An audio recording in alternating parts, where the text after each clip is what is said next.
David, hablando de violencia, pero en otros temas, es que la violencia no solamente está atacando a los criminales, a los desaparecidos, a sus familiares, a los negocios que deben pagar derecho de piso también, a los migrantes que son víctimas de trata de personas, sino también, y por desgracia, la delincuencia ha estado ensañándose contra la Iglesia Católica. El lunes, por ejemplo, ayer hacíamos un recuento aquí en la oficina, el lunes fue atacado a balazos el sacerdote Héctor Alejandro Pérez, párroco de la iglesia de San Francisco de Asís, mientras iba a visitar a un enfermo en la colonia Gaviota Sur, esto es en Villahermosa, en Tabasco. Y no es un caso aislado. Casi 30 iglesias son o robadas o agredidas cada semana. Alrededor de 900 sacerdotes han documentado que han sido víctimas de amenazas de muerte o de extorsiones. Vamos a enlazarnos para hablar de este tema igualmente doloroso, ¿no?, con Monseñor Francisco Javier Acero. Él es obispo auxiliar de la Arquidiócesis Primada de México. Monseñor, te agradezco. Qué gusto verte, Adela. Muy Igualmente, buenos días. Monseñor, me da gusto verte. Lástima del tema que nos ocupa esta mañana, ¿no?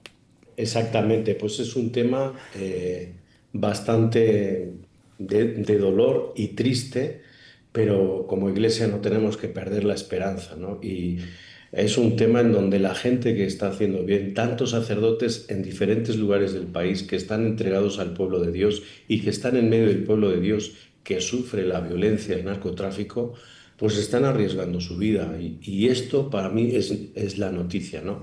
Como hay gente y obispos que están en unas diócesis peligrosas, en donde pues están las bandas del narco enfrentadas, y ellos están en medio de ese fuego poniendo un poco de paz y dando sobre todo esperanza, que eso es lo que quiere la Iglesia, y sobre todo mediar por la paz. Eso es lo que con el Evangelio en la mano, eso es lo que queremos, mediar por la paz. Y la paz no lo hacen las estrategias, porque estamos viendo que las estrategias no están funcionando y que la gente cada día está más enojada. Entonces, las estrategias que están aplicando no funcionan, y la reconstrucción de la paz se tiene que hacer de otra manera, y es de todos, es de todos los agentes sociales, los comunicadores, los empresarios, las iglesias, la Iglesia Católica, que es la mayoría en México, los políticos. O sea, estamos viviendo una escala de violencia terrible. Por ejemplo, en el Congreso y en el Senado, una violencia verbal y hostil que es un reflejo de lo que se vive en la calle. Lo malo, Adela, es cuando normalizamos esta violencia y nos hacemos indiferentes. Cuando, bueno, pues es que mueren los alcaldes y mueren, pues no sé si es uno o dos por mes, ahora no me acuerdo de la cifra. Esto para mí es algo horroroso, o sea, es algo que tenemos que hacer. Y a veces, cuando un país no puede, hay que pedir ayuda. Pues Y sí, cuando uno no puede, pues hay que pedir ayuda humildemente. claro.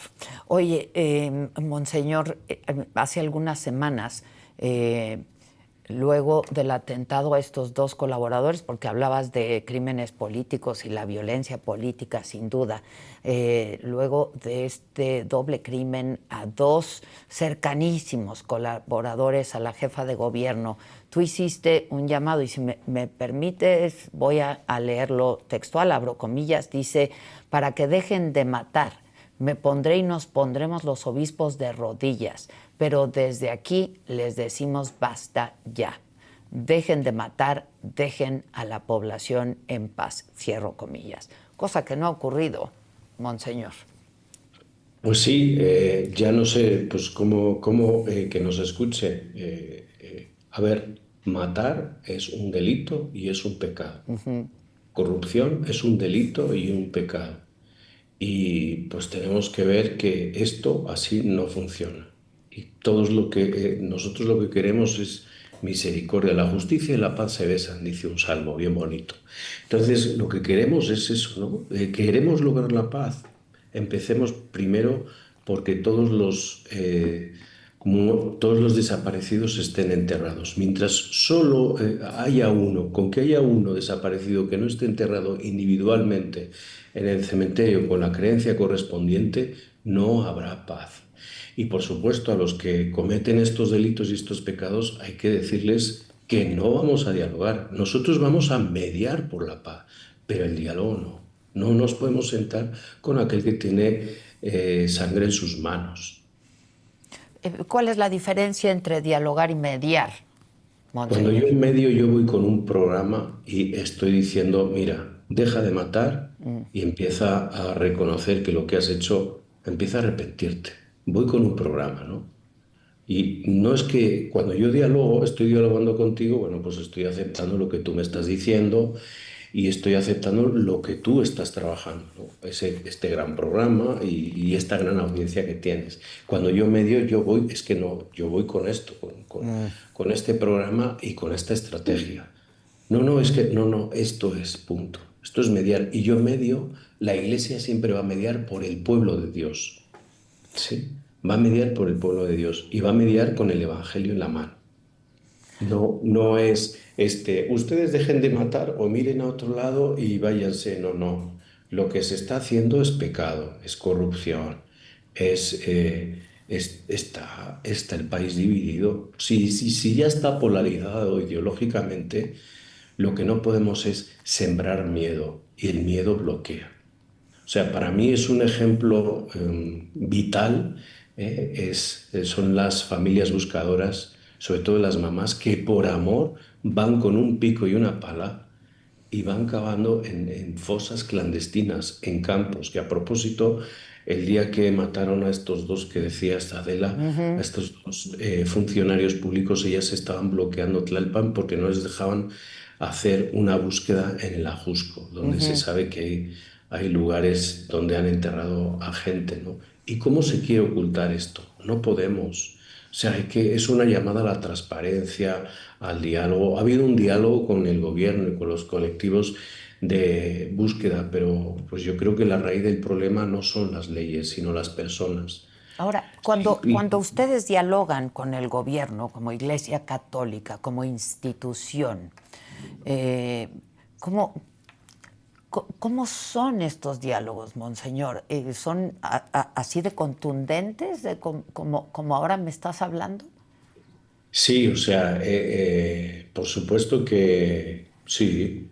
Leímos, yo me acuerdo que en el diálogo con las madres buscadoras que me invitaron, yo leí algunas modificaciones a la ley de búsqueda de todo esto, ¿no? Y sí, por supuesto. Y creo que ha sido más duro, ¿eh? O sea, como iglesia y con las madres buscadoras, que ha sido el último diálogo que tuve con el gobierno, en donde estaba el secretario general de la conferencia episcopal, también fue un diálogo duro, porque las familias buscadoras están muy enojadas porque no se les escuchó durante 6 años. Sí. Esto no puede ser, un servidor público tiene que escuchar a todo el mundo. Es más, no sé si recuerdas que al principio no estaban los medios, pero luego ellas pidieron que entrasen los medios, Sí. porque tiene que ser también con los medios a puertas abiertas y que no haya ninguna clase de manipulación. Sí, es un diálogo contundente y es el diálogo por el pueblo de Dios. Sí. Claro, ¿qué pasa? Que la reacción es distinta con este gobierno. Uno puede eh, pensar diferente y hasta este momento, cuando uno piensa diferente, te respetan. Te refieres a este gobierno que acaba de iniciar hace unos meses. Ya, no así con Exactamente. el anterior. No, con el anterior, pues todos sabemos que no eran bien recibidos, pues ni los ministros de culto, ni las madres buscadoras, ni gente que reclamaba dignidad y derechos humanos. ¿Sí? Que esa es la raíz, ¿no? No se puede politizar la Comisión de Derechos Humanos Pues y tiene que no. ser una persona neutra. Y es lo que piden también muchos colectivos de madres buscadoras y de pues otros colectivos alrededor de la dignidad humana, ¿no? Y los derechos humanos, que se cambie, así como también pedían pues el cambio de la presidenta de la Comisión de Búsqueda de Desaparecidos, porque tiene que ser gente no solamente experta, sino empática, Sí, sí, claro. porque son unos temas muy sensibles para toda la población y especialmente para una madre y un padre que están buscando a sus hijos. Tú imagínate, hoy hemos amanecido y estas personas amanecen. ¿Podré encontrar hoy a mi hijo para enterrarlo? O sea, es que Es te pones a terrible. pensar y esto es cruel. Esto es terrible, es cruel y hay mucha indolencia, ¿no? Hay mucha indolencia. Eh, Hay mucha indolencia y mucha indiferencia. Ese es el problema. Hemos llegado a tal punto que ya como que, y perdón por la expresión, nos vale. ¿Mm? ujú, ujú. Estamos en un tiempo, por ejemplo, fíjate, en un tiempo de cambio climático y estamos en unos meses de mucha lluvia, ¿no? Y nos vale y seguimos tirando la basura a las calles y no somos capaces de emplear y hacer unas leyes para separación de De basura, basura. de empezar a crear una educación ecológica por el bien de todos y sobre todo por el bien de los que viven en situación de pobreza y vulnerabilidad, que son los que sufren este cambio climático. O sea, los que sufren son los de las Barrancas de Santa Fe en la Ciudad de México. Lo sufre la gente que está alrededor en Chalco, alrededor de todo el sistema hidráulico que hay allá, ¿no? Esa gente lo sufre. Y parece que nos hemos vuelto indiferentes, pero esto a nivel ecológico, pero a nivel de vidas, pues ya sale cada mes un resultado de homicidios, un resultado de personas y de políticas, el resultado de las estrategias de seguridad y salen esos resultados y ya como son números y no hay casos, ya no nos importa poco. O sea, nos hemos hecho totalmente ajenos a que Ujú. el fin de semana haya no sé cuántos muertos en Irapuato, en Culiacán. Ya nos hemos hecho, ha sido parte de la vida ordinaria de un ciudadano mexicano y esto no lo podemos permitir. Y nadie nos es No tan... podemos permitir que haya más muertos un mes en México que en Ucrania. No Sí, no, podemos permitir esto. es terrible, ¿no? Sí. Y nadie nos es tan ajeno ni tan lejano al final de la historia, ¿eh? La verdad. Exactamente, pues por tú mismo has reportado ahora un sacerdote, ¿no? El día de ayer, al lado de una parroquia, pues un chico joven que en un gimnasio que le habían echado y tal, y con una pistola, pues tuvo en jaque en la Gustavo Amadero a no sé Sí, cuánta gente y a los equipos de seguridad, porque había un chico con una pistola dentro de un recinto al lado de la parroquia, porque le habían echado hace 3 años esto. Esto es una locura. O sea, estamos viviendo una violencia tremenda, ¿no? Y a mí me preocupan los jóvenes, Adela, los jóvenes, ¿qué sociedad les estamos dando? O sea, en México tú sabes bien que hay un índice de población juvenil con un suicidio tremendo. O sea, no buscan un sentido de la vida. Y nosotros tenemos que estar ahí como iglesia con ellos y todos, todos, todas las iglesias y toda la gente, por lo menos para que vean que vale la pena amanecer y dar un sentido a cada día. sí, es terrible. Monseñor, a ver, ahora la Iglesia Católica, y lo decía yo en la introducción a esta conversación, ha sido víctima de la violencia, ¿no? Casi 30 iglesias robadas o agredidas a la semana. 900 sacerdotes que han sido amenazados de muerte o que han sufrido extorsiones. ¿Por qué la Iglesia, Monseñor? Pues porque la iglesia está haciendo bien y porque pues al final nosotros predicamos la verdad y lo que queremos es un país en paz, ¿no? Entonces eso molesta, nos desacomoda. Hace unos días el obispo de Veracruz, Monseñor Carlos Briceño, decía que pues en su diócesis se están robando mucho en las iglesias. Aquí igual, ¿no? En Ciudad de México y a la vez pues hay miedo en muchos sacerdotes a vivir solos. ¿Por qué? Pues porque les puede pasar algo. Hubo una época en algunas colonias y en algunas zonas de la ciudad, concretamente en la zona de Iztacalco, en donde entraban a robar. Hay curas que les han amagado incluso dentro de su casa y les han quitado el dinero que tenían, que tampoco es mucho, no creamos que somos supermillonarios. El dinero al final va para los pobres y para las obras sociales. Por supuesto que cuando hay abusos se nota y se castiga dentro de la iglesia y fuera de la iglesia, ante el SAT y ante las leyes canónicas, pero el dinero es para la misión de la iglesia. Entonces, pues buscan, creyendo, idealizan, pero no hay nada, ¿no? Y luego también, Adela, pues se saben cosas. Un párroco en un lugar pues sabe cosas y esto es Mm. lo que no quiere el narco, que sepan cosas. Yo me acuerdo del padre Villafaña, que fue muerto el 22 de mayo del año 23, un sacerdote agustino en Cuitzeo, en la zona de Michoacán. Pues allá lo mataron porque sabía cosas. Entonces, también la información, pues es a veces juega una mala pasada. Eso por un lado. Por otro lado, yo no sé, Monseñor, si tú estarás de acuerdo conmigo o no. Eh, Porque de pronto decimos, por qué la iglesia? ¿No? Porque incluso los criminales encuentran ahí, ¿no? Algún tipo de, ¿qué será? Yo no sé si redención, pero sí de contención de alguna manera, ¿no? Porque están obligados ustedes a hacerlo. Pero yo no sé si esto se complica y se pasa a complicar cuando hemos conocido de muchos miembros de la Iglesia que han intentado ser esta especie de puente o de mediadores, como llamas tú, con el crimen organizado, para de alguna manera contribuir a disminuir la violencia, que es algo que, Monseñor, la verdad, perdóneme, pero no les toca a ustedes, ¿no? Así es. No me gusta decirlo, pero te lo voy a decir tal cual, ¿no? Donde no está el Estado, está la Iglesia. Pues es que... Así de claro, ¿no? Y nos toca mediar y bueno, pues somos una parte neutra. Tampoco media, o sea, nosotros no mediamos por una ideología, sino por una experiencia personal, un encuentro con Jesús. Mediamos por esto, ¿no? Desde el Evangelio, para la paz.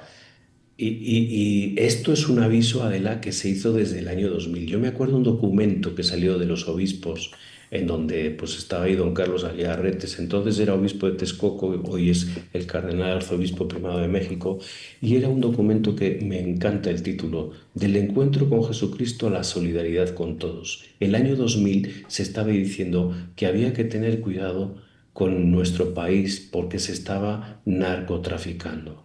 Y fue todo un escándalo. En ese año estaba incluso Fox y Fox Ujú. fue y calmó que no es para tanto y tal. 2025 y ese documento fue profético porque nos estaba avisando de lo que hoy está pasando en nuestro país y lo que estamos viviendo.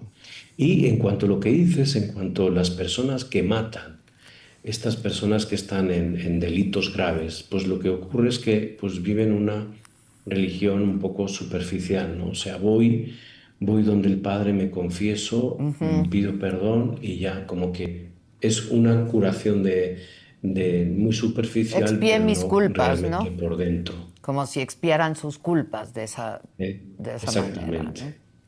Eh, Ahora, ustedes lo condenan como institución, sin duda, ¿no? Pero ¿cómo la institución apoya y ayuda a muchos de los párrocos que están expuestos a todo tipo de violencia y de crímenes, Monseñor? Pues mira, por ejemplo, los párrocos se les apoya por medio de sus obispos que están en Sí. continuo contacto. Incluso los obispos van a visitar a estos párrocos que están pues, en lugares realmente peligrosos, arriesgando la propia vida del obispo para visitarlo y sabiendo, ojo, que el obispo es el que mayor información tiene de lo que ocurre en una diócesis. Mira, Adela, si algo tiene la Iglesia es un sistema de información único, porque allá en el rancho más perdido donde no llega ni señal de celular hay una Hay una iglesia. iglesia. Y en esa iglesia hay un sacerdote y ese sacerdote se entera de lo que pasa en la comunidad. Y eso va al obispo y el obispo luego esto lo va informando en unas visitas que se tiene cada 5 años en Roma, ¿no? O sea, nosotros tenemos un sistema de información y esto ha sido reconocido por los políticos. También te digo, Adela, porque nosotros tenemos la información desde la base y vemos, porque el obispo tiene que ir a la parroquia y ver y hablar con la gente pues percibir que hay un clima de inseguridad. Yo también te digo, desde la Arquidiócesis Primada de México y desde lo que me toca vivir, pues ahora estamos sistematizando un poco esto con los diálogos de la paz, que son círculos que se hacen en la parroquia para que hablen un poco de la situación de inseguridad que se tiene y a la vez estamos haciendo una red con los alcaldes para fortalecer un poco el grado de confianza entre la población en la colonia y a la vez que existan unas políticas de seguridad para los habitantes, porque claro, llegan las elecciones y todos prometen. Y todos van por todas las colonias, pero luego ya, una vez que están en el sillón del poder, si te he visto no me acuerdo. Y esto es lo que no podemos permitir como iglesia. O Literalmente, sea, si te he visto, no me acuerdo, ¿no? Sí, sí, sí. y, Y, sí, sí, adelante. no, dime, monseñor. No, es que Sí, estoy... nosotros lo que hacemos es, tenemos un destinatario, que es la población, y una forma, el bien común, el bien para todos, creyentes o no creyentes, ¿eh? También te digo. Eso es lo que queremos, no queremos más. No, es que si el ministro de culto que puede hacer política, no, no, la doctrina social de la Iglesia no hace política. La doctrina social de la Iglesia nace del Evangelio de acercarse a Jesús a los que viven en situación de pobreza y vulnerabilidad y de tocarlos y estar con ellos. Y nace de, sobre todo, para defender a los que no tienen voz. Pero entonces permíteme, monseñor, porque no hacen política, pero entonces sí están obligados, ¿no?, a cuestionar y a condenar incluso lo que hacen o no hacen los políticos o dejan de hacer, ¿no? Por supuesto, date cuenta hasta esto en el Antiguo Testamento, ¿no? El profeta que hace, anuncia y denuncia, ¿sí? Y no podemos quedarnos callados ante pues, situaciones que ocurren en el país. Es todo un Ramón, pues que es el que pues, manda los mensajes de la conferencia episcopal, pues ha puesto una línea, ¿no? Dentro de todo esto. Y no nos callaremos, pero sea del partido que sea. Sí, sí, Porque el entiendo. Evangelio no es de partidos, ni la iglesia es de partidos. Esto ya lo hablamos cuando pues, está el cónclave, si te acuerdas. La iglesia es de Jesucristo, no es ni progresista ni conservadora, no es de derechas ni de izquierdas, es de Jesús, ¿sí? No hay un movimiento ideológico dentro de la iglesia. Hay experiencias personales en donde uno se acerca, pues uno se acerca a los migrantes porque los migrantes te ayudan a tener sensibilidad y a no vivir en la indiferencia. Te acercas a las familias buscadoras porque al final lo que te ofrecen ellos es que les apoyes y les contengas la rabia y el dolor. Y tú les ofreces el cariño y ellos te dan más cariño además.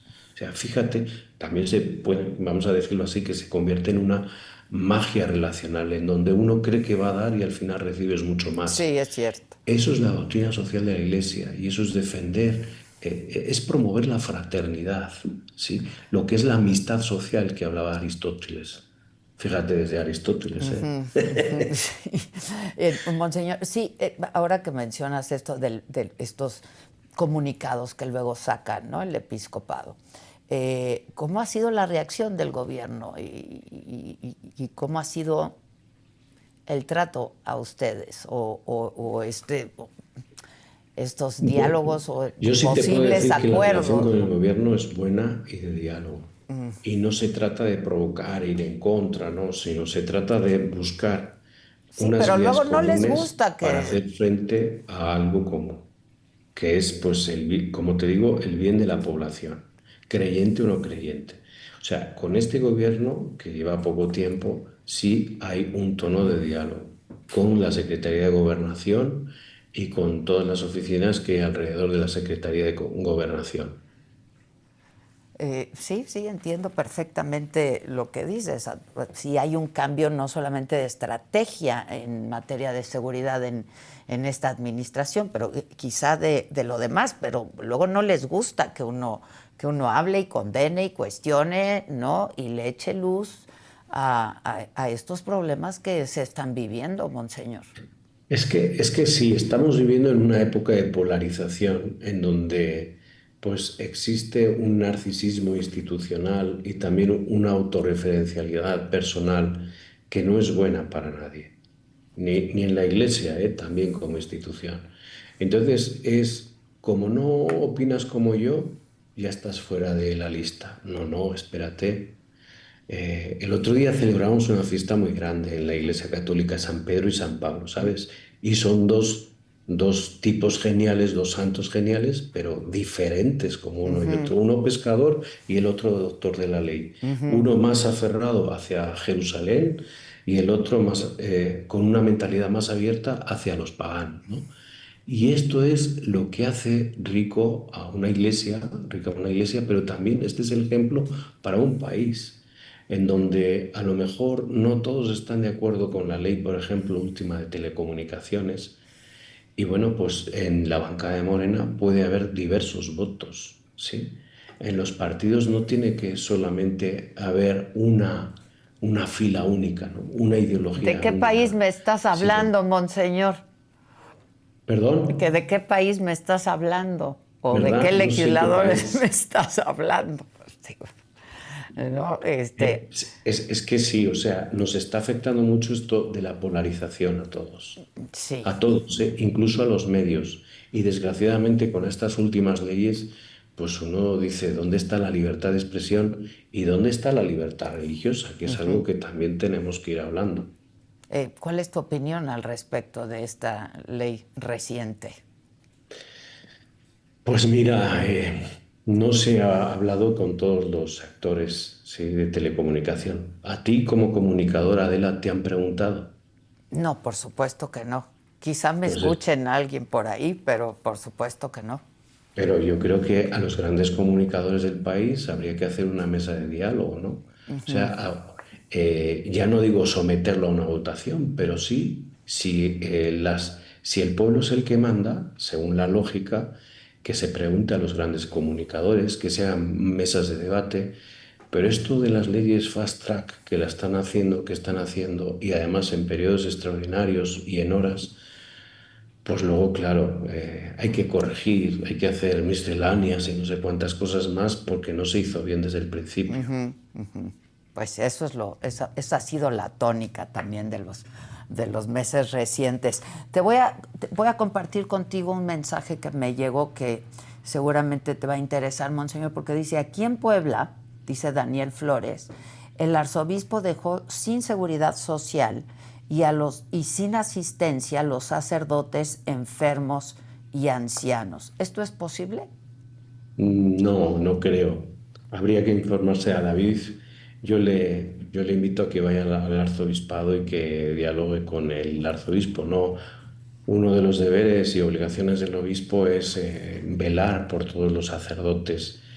Igual a lo mejor lo que están es en otro seguro, no en el seguro social, en un Mm. seguro en donde puedan cubrirse más sus necesidades o en otro tipo de hospital por el tipo de enfermedades o esto como ya es más particular, pero no es posible porque el mismo derecho canónico, lo que rige a la Iglesia, las leyes que rigen dentro de la Iglesia, es el de velar y cuidar el pastor por sus sacerdotes.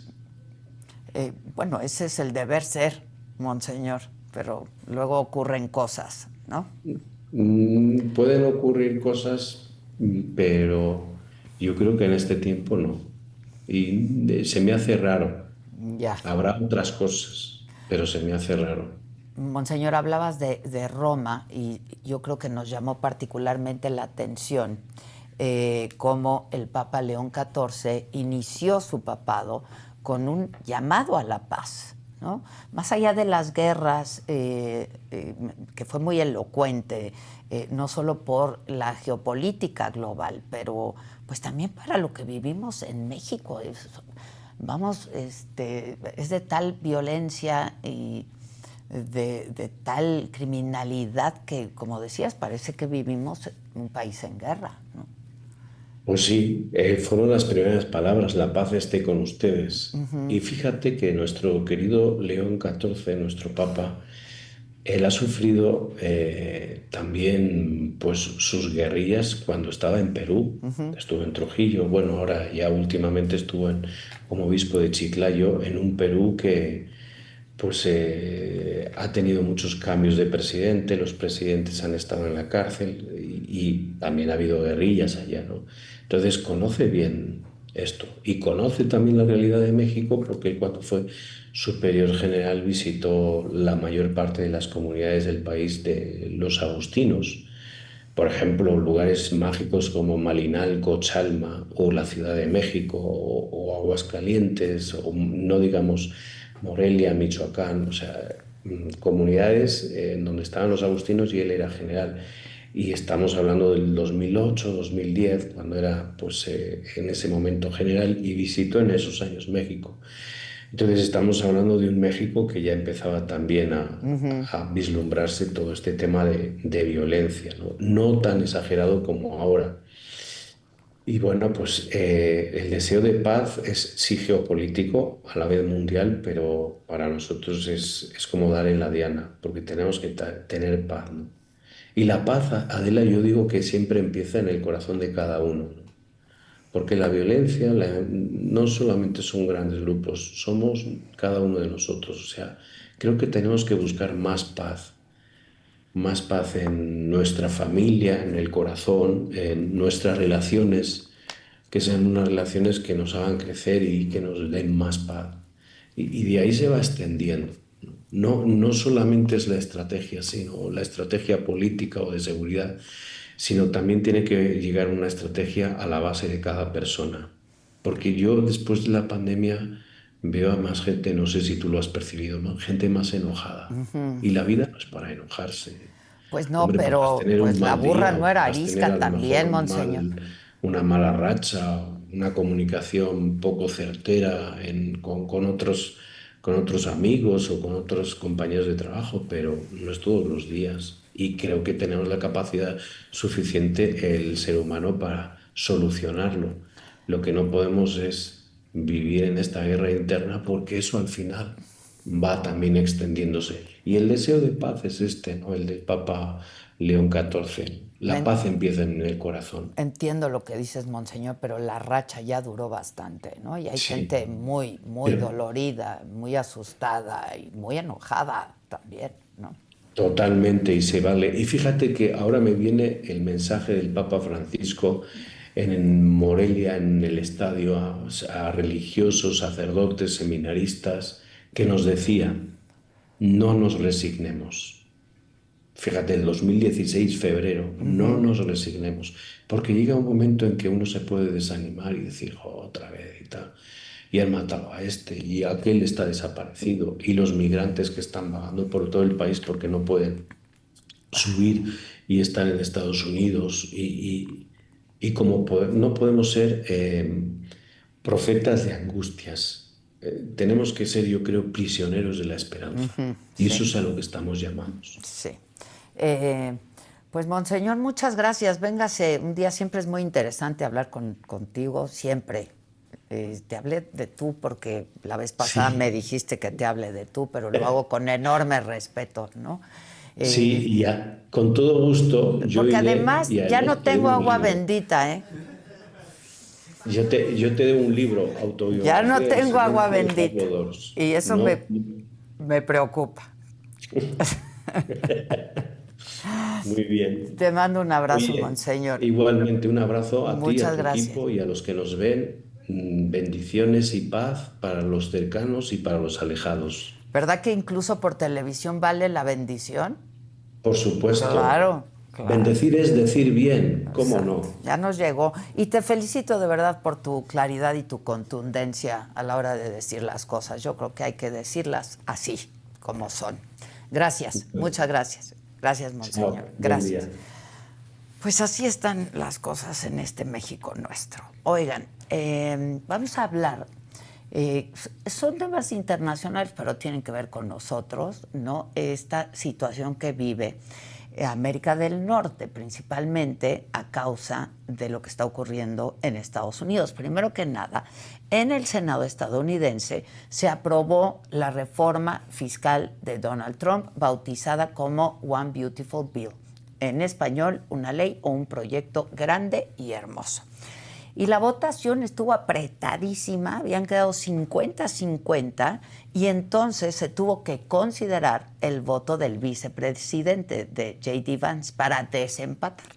Incluso hubo 3 legisladores republicanos que votaron contra la iniciativa. ¿Por qué? Bueno, es que se trata de un proyecto muy polémico que provocó la pelea entre Donald Trump, por ejemplo, el hombre más poderoso del mundo, y Elon Musk, el hombre más rico del mundo, que hasta hace pocas semanas estaba muy cercano, compañeros del proyecto MAGA. Ayer en redes sociales otra vez volvieron a atacarse. En esencia, Trump argumenta que Elon Musk